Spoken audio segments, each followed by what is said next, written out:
Hello people, welcome to Kumari kitchen. ఈ రోజు special dessert అండి, బ్రెడ్ మిల్క్ కస్టర్డ్. మరి ఈ బ్రెడ్ మిల్క్ కస్టర్డ్ని ఎలా తయారు చేసుకోవాలో చూసేద్దామా? ప్రాసెస్లోకి వెళ్ళిపోదాం.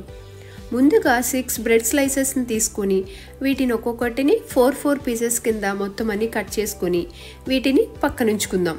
ఇలా కట్ చేసుకుని పక్కన పెట్టుకొని ఇప్పుడు ఫ్రై చేయడం కోసం ప్యాన్లో కాస్త నెయ్యి పోసుకొని, నెయ్యి కొంచెం ఎక్కువే పడుతుందండి. నెయ్యి మొత్తం హీట్ ఎక్కిన తర్వాత ఒక్కొక్క పీసెస్ వేసుకొని మొత్తం ఈ పీసెస్ అన్నిటిని ఫ్రై చేసుకోవాలండి. ఇలా మొత్తం ఫ్రై చేసుకొని వీటిని బ్రౌన్ కలర్లోకి వచ్చిన తర్వాత వీటిని పక్కకు తీసుకుందాం. ఇలా మొత్తం అన్నీ ఫ్రై చేసుకోవాలండి. ఇలా ఫ్రై చేసుకుని అన్నీ పక్కన పెట్టుకొని ఇప్పుడు కస్టర్డ్ కోసం గిన్నెలో 1/2 లీటర్ పాలు తీసుకున్నా అండి, క్రీమ్ మిల్క్ తీసుకుంటున్నా. ఇప్పుడు కస్టర్డ్ 1 స్పూన్ వేసుకొని కాస్త నీళ్ళు పోసుకొని కస్టర్డ్ కోసం పక్కన పెట్టుకోండి కలుపుకొని. ఇలా పక్కన పెట్టేసుకొని ఇప్పుడు పాలు మొత్తం బాయిల్ అయిన తర్వాత దీంట్లో నానబెట్టుకున్న బాదం జీడిపప్పు పేస్ట్ కూడా యాడ్ చేసుకోవాలండి. ఇప్పుడు ఈ పేస్ట్ యాడ్ చేసేసి కాసేపు కలపండి. ఒక 2 మినిట్స్ కలిపేసిన తర్వాత ఇందులో 1/2 కప్పు పంచదార అంటే 6 స్పూన్స్ షుగర్ యాడ్ చేస్తున్నాను నేను. ఇది కలిపేసుకుని ఒక 2 మినిట్స్ తర్వాత ఈ కస్టర్డ్ పౌడర్ని కూడా యాడ్ చేసేసేయండి. కస్టర్డ్ పౌడర్ వేసాక కలుపుతూనే ఉండాలండి, ఆపేస్తే అడుగంటుతుంది.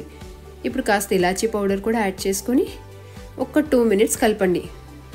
ఒక 5 మినిట్స్కి అది చిక్కబడుతుంది. చిక్కబడిన తర్వాత స్టవ్ ఆఫ్ చేసేయండి. ఇప్పుడు ఇలా పక్కన పెట్టుకుని ఇందులో డ్రై ఫ్రూట్స్ని యాడ్ చేసుకోండి. నేను బాదం జీడిపప్పు అలానే పిస్తా కూడా యాడ్ చేస్తున్నా. ఇవి మొత్తం యాడ్ చేసుకొని మొత్తం ఇది కస్టర్డ్ అంతా గోరువెచ్చగా అయ్యేంత వరకు కలుపుతూనే ఉండాలండి. కలపకపోతే మిగడ పట్టేస్తుంది, కస్టర్డ్ టేస్ట్ అంతా అందులోనే పోతుందండి. అలా చల్లారే వరకు కలుపుతూనే ఉండాలి.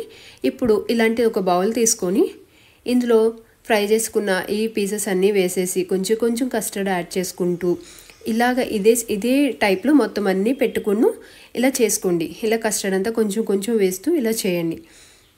ఇలా మొత్తం అంతా యాడ్ చేసుకొని ఇలా గార్నిష్ చేసుకుంటే చాలా బాగుంటుందండి. ఈ డెజర్ట్ చాలా టేస్టీగా కూడా ఉంటుంది. చాలా సింపుల్గా అయిపోయే ఈ రెసిపీ అండి. అంతే, ఒక 10 మినిట్స్ ఫ్రిడ్జ్లో పెట్టుకొని ఎంజాయ్ చేయడం అండి. నచ్చిందా? నచ్చితే please subscribe to my channel.